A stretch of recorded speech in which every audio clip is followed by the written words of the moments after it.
पवित्र और बहुमूल्य नाम आपण समस्त को आउ गोटे नूतन प्रसंग पुनर्बार मु स्वागत करुच्ची। प्रिय प्रभु लोक माने स्वर्गर परमेश्वर प्रतिदिन ताहांको वाक्य द्वारा आंभ मानकु कथा होउछंती। नूतन नूतन प्रसंग माध्यम से आंभ मानकु सुशिक्षित करुछंती। सेति पाई ताहांको नामर गौरव। आसंतु आज मध्य परमेश्वर वाक्यरु आमे आउ गोटे नूतन प्रसंग अल्प समय कथबार्ता हाँ।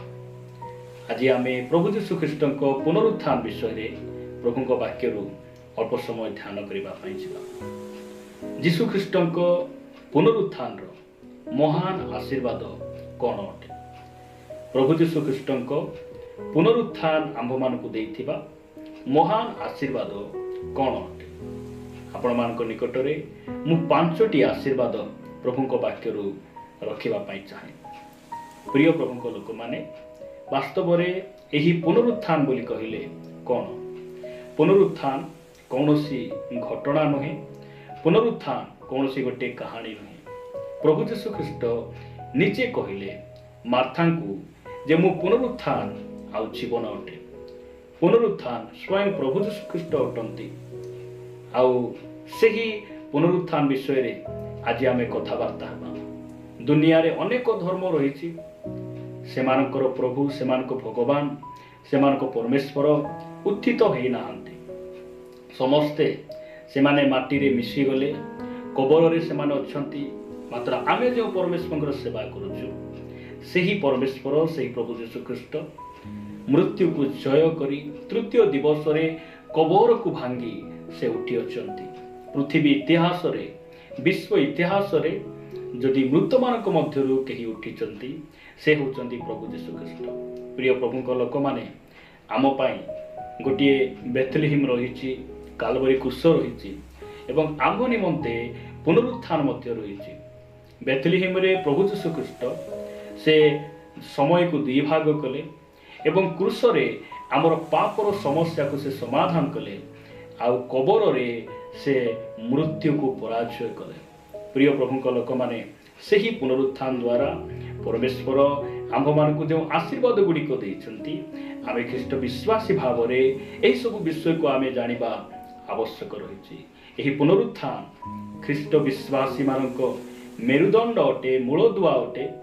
कारण साधु पाउल करंतीय मंडली निकट को लिखिला बेले प्रथम करंतीय 15 अध्याय तार 17 पद से लिखिले जे ख्रीष्ट जदि मृत मानक मध्यरु उत्थित होई नाहंती ताहेले तुंभ मानक विश्वास निष्फल। तुंभ माने जदि ख्रीष्ट जदि मृत मानक मध्यरु उठी नाहंती ताहेले एपर्यंत तुंभे माने पाप रे अछ।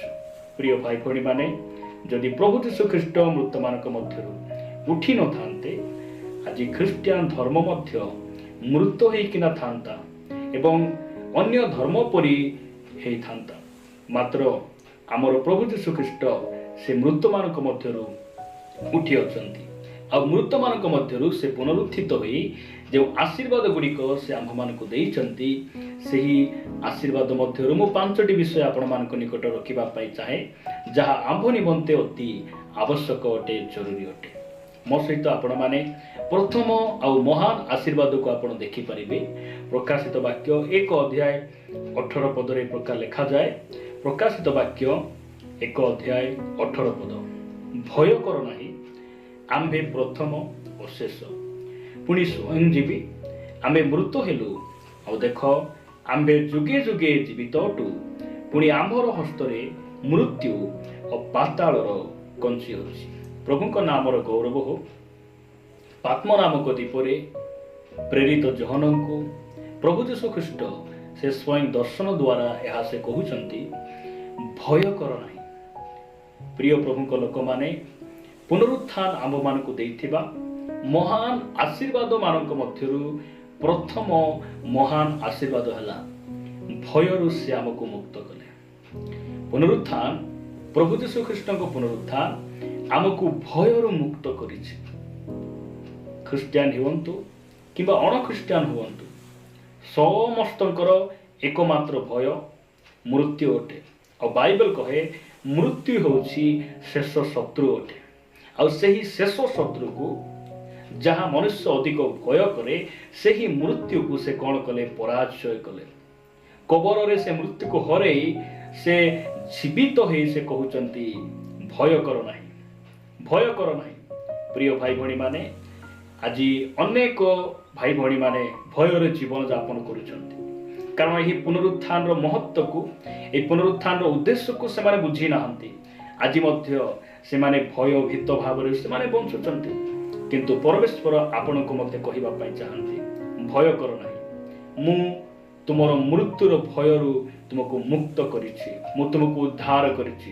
प्रभु को नाम गौरव हो जो समय रे प्रभु यीशु ख्रीष्ट मृत्यु मानक मध्य उठी नथिले सेही समय पर्यंत मृत्यु मनुष्य मानक उपरे अधिकार करिथिला।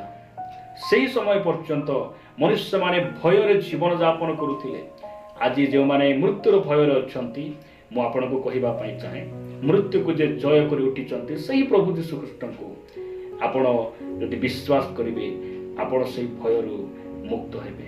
मु द्वितीय आशीर्वाद आपण मान को निकट रे रखिबा पई चाहे प्रथम थेसलोनिकीय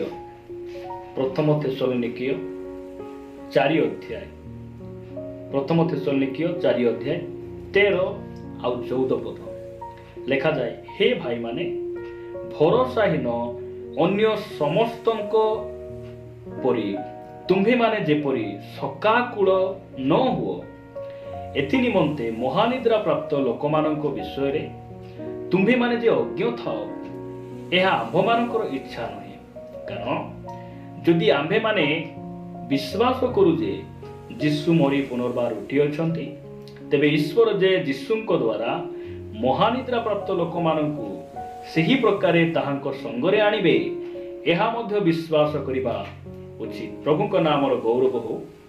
प्रिय भाई भौणी माने इस स्थान रे परमेश्वर ताहांक वाक्य द्वारा मान को कहिबा पई चाहंती जे पुनरुत्थान द्वारा से आम्भ मानकु गोटे भरोसा देइछंती। पुनरुत्थान रो द्वितीय आशीर्वाद हैला जीवनदायक भरोसा। आपण जदि गदिन मानकरे आपणक प्रियजन मानकु आपणक आत्मीय मानकु आपण हरैछंती से माने प्रभु को कोड़ को जाइछंती मृत्युवरण करिछंती अर्थात जाको बाइबल कहे महानिद्रा प्राप्त अटंती से मान को मध्य जो समय से मेघमाल रे आसीबे से माने पुनरुत्थित हेबे आउ आपण आपणकर परिवार बंधुवर्ग जो मानकु आपण हरैछंती कोविड रोग रे हो किंबा वृद्ध अवस्था रे हो एक्सीडेंट परिस्थिति रे हो जे कोनोसी परिस्थिति रे आपणकर आत्मिक लोक माने जे मारे प्रभु को कोल को चली जाइछंती एही पुनरुत्थान मान को कहे जे जेबे यीशु मेघमाल रे आसीबे पुनर्बार से मान को से नहीं आसीबे और आम्भे से मान को साक्षात करिबा एहा जीवनदायक भरोसा अटे। एही भरोसा कोनोसी धर्म रे नाही यीशु ख्रीष्ट पुनरुत्थान द्वारा एही आशीर्वाद आमान को देइछंती जे आमे मृत हेले हे दिने प्रभु आसिले आमे पुनरुत्थित हेबु एवं आम आत्मीय लोक मान को जे मान को आमे हरैछु से मान को आमे कोन करिवु आमे साक्षात करिवु। जदि आपण साधु पितरंको प्रथम पत्र देखिबे प्रथम पितर 1 अध्याय 3 आ 4 पद रे लिखा जाए आम्भ मानक प्रभु यीशु ख्रीष्टंको ईश्वर और पिता धन्य से मृत मानक मध्यरु यीशु ख्रीष्टंको पुनरुत्थान द्वारा जीवनदायक भरोसा प्राप्ति निमंते अर्थात जो अक्षय अकलंकित अजर अधिकार तुम्भ मानक निमंते स्वर्ग रे संचित होई अछि ताहा पाइबा निमंते आपणार महादया रे आम्भ मानकु पुनर्जन्म देई अछंती जीवनदायक भरोसा देवा निमंते से तृतीय दिवस रे उत्थित हेले। प्रिय प्रभु को लोक माने एही भरोसा दुनिया रे का पाखरे नहीं आपण को पाखरे मो पाखरे रहिछि।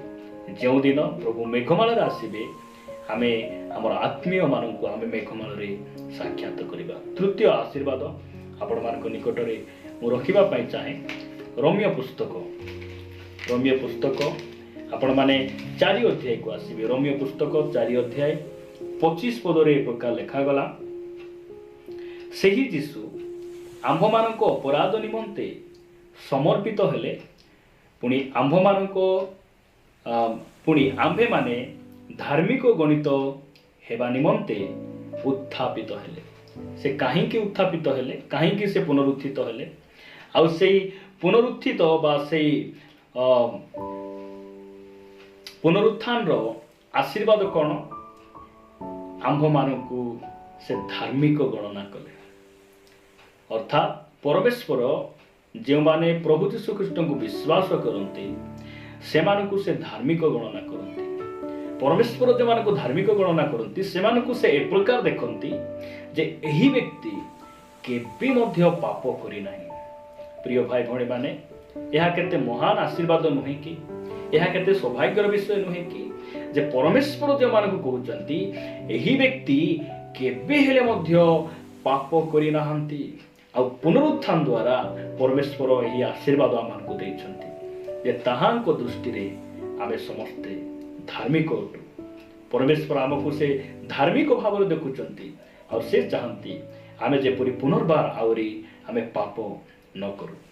प्रिय प्रभुक लोक माने मु आपण मानकु चतुर्थ आशीर्वाद विषय रे कहिबा पई चाहे जे आपण मान मो सहित सही रोमियो पुस्तक 10 अध्याय 9 पद रे लिखा गला, जेणु तुम्हें जदि मुखरे यीशु को प्रभु बोली स्वीकार करिवो आउ ईश्वर ताहांकु मृत मानक मध्य उठाई अछंती बोली हृदय रे विश्वास करिवो तेबे परित्राण प्राप्त हेबो। मृत मानक मध्य ईश्वर यीशु को उठाई अछंती एहा जदि तुमे हृदय रे विश्वास करी मुखरे स्वीकार करिवो ताहले तुमे परित्राण पाइबो। ताहांको पुनरुत्थान द्वारा आमे परित्राण पाइछु, आमे उद्धार पाइछु। जदि आमे एते अपरिवर्तन लोक, एते अभद्र लोक, आज जदि आमे मद पीवाटा छाड़ीछु, जुआ खेलवाटा छाड़ीछु, आज आमे विभिन्न रंगरस को छाड़ी आज आमे भद्र जीवन यापन करूछु, यार एकमात्र कारण यीशु पुनरुत्थित होइचंती आ यीशुंकर से पुनरुत्थान रो आशीर्वाद अटे। आशीर्वाद अटे ताहांको पुनरुत्थान रो से शक्ति आमको कोन करिछि परित्राण देइछि, आमको बदलाइछि। प्रिय भाई भणी माने प्रभुଙ୍କ नामर गौरव हो। आपण मानक निकट रे मु पंचम आशीर्वाद आ शेष आशीर्वाद रखिबा पई चाहे। प्रथम कोरिन्थियो 15 अध्याय, प्रथम कोरिन्थियो 15 अध्याय 42 43 और 44 पद मु पढ़िबा पई चाहे। लिखा जाए, मृत मानकर पुनरुत्थान मध्य सही प्रकार क्षय रे बुणा जाए, अक्षय लहई उत्थित हुए, अनादर रे बुणा जाए, गौरवान्वित हुई उत्थित हुए, दुर्बलता रे बुणा जाए, सबल हुई उत्थित हुए। 44 पद, प्राकृतिक शरीर बुणा जाए, आत्मिक शरीर उत्थित हुए। जदि प्राकृतिक शरीर अच्छी तेबे आत्मिक शरीर सुधा अच्छी। प्रिय भाई भौणी माने बाइबल आमान को कहे जे पुनरुत्थान द्वारा आमको आत्मिक शरीर, गौरवमय शरीर परमेश्वर प्रदान करि अछंती। आमको गोटे आत्मिक शरीर मिलिबो जो शरीर की बयस नहीं, जो शरीर रोग न थाए, जो शरीर भोक लगे ना, जो शरीर बथा न थाए, यही प्रकार गोटे शरीर पुनरुत्थान द्वारा परमेश्वर आमको प्रदान करि अछंती। यही शरीर जेतेबेले आमे त्याग करिबा, आमे कोन करिबा? अमरता आमे परिधान करिबा। जदि आपण माने देखिबे सेही 15 अध्याय 52 और 53 पद रे लिखा जाए, किंतु एक मुहूर्त रे चक्षुर पलकरे शेष तुरीध्वनि रे आम्भे माने समस्ते परिवर्तित हेबा। कारण तुरीबा जीव आ मृत माने अक्षय होई उत्थित हेबे, पुणी आम्भे माने परिवर्तित हेबा।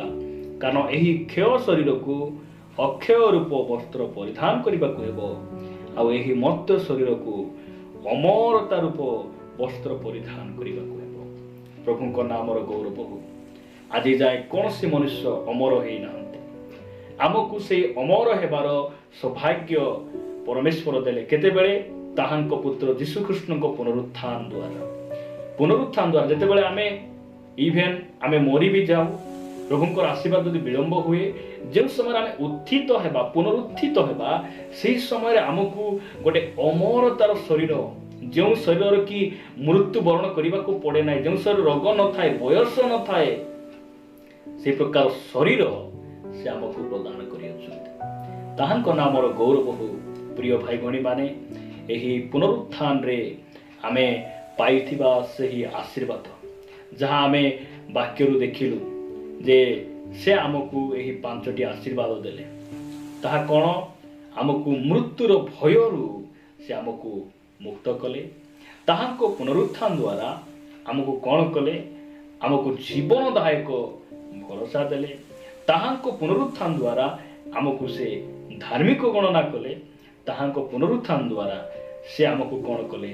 ପରିତ୍ରାଣ ଦେଲେ। ତାହାଙ୍କ ପୁନରୁତ୍ଥାନ ଦ୍ୱାରା ଆମକୁ ଅମରତା ରୂପ ଏବଂ ଅକ୍ଷୟ ଏବଂ ଗୌରବଯୁକ୍ତ ଏକ ଶରୀର ସେ ଆମମାନଙ୍କୁ ପ୍ରଦାନ କଲେ। ପ୍ରଭୁ ଏହି ବାକ୍ୟ ଦେଇ ଆମ ପ୍ରତ୍ୟେକଙ୍କୁ ପ୍ରଚୁର ଭାବରେ ଆଶୀର୍ବାଦ କରନ୍ତୁ।